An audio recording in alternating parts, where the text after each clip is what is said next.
In today's video, I'm going to teach you how to import contacts in MailChimp. If you need to add a list of subscribers or customer contacts into MailChimp, this is a simple process once you know where to go. The most important thing before you begin is to make sure your contact file is ready and easy to find on your computer, since you'll be uploading it during the process. MailChimp will then guide you through the rest with prompts on screen. To get started, open your MailChimp account and sign in. Once you're inside the dashboard, take a moment to get familiar with the main navigation area.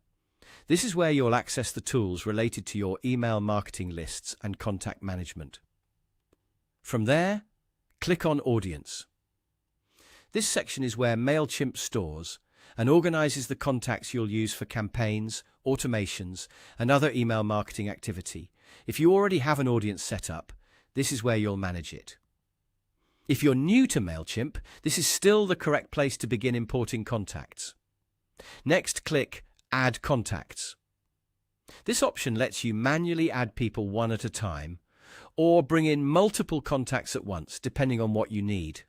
Since we're importing from a file, this is the step that leads you to the correct import tool. After that, click Import Contacts.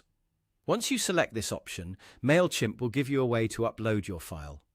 Here, simply click Upload File and locate the file you want to import from your computer. Make sure you select the correct file, especially if you have different versions saved. It's always a good idea to use the most updated version of your contact list, so you don't accidentally import outdated information.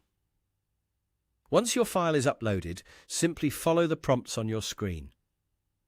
MailChimp will walk you through the remaining steps, which may include reviewing your file data and confirming how the contacts should be added. Take your time during this part so everything imports correctly.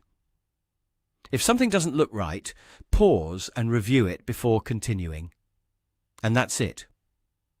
Once you've followed the on-screen prompts, your contacts should be imported into MailChimp and ready to use. This is a useful skill if you're moving contacts from another platform or uploading a prepared list for a new campaign. Thanks for watching, and I'll see you in the next video.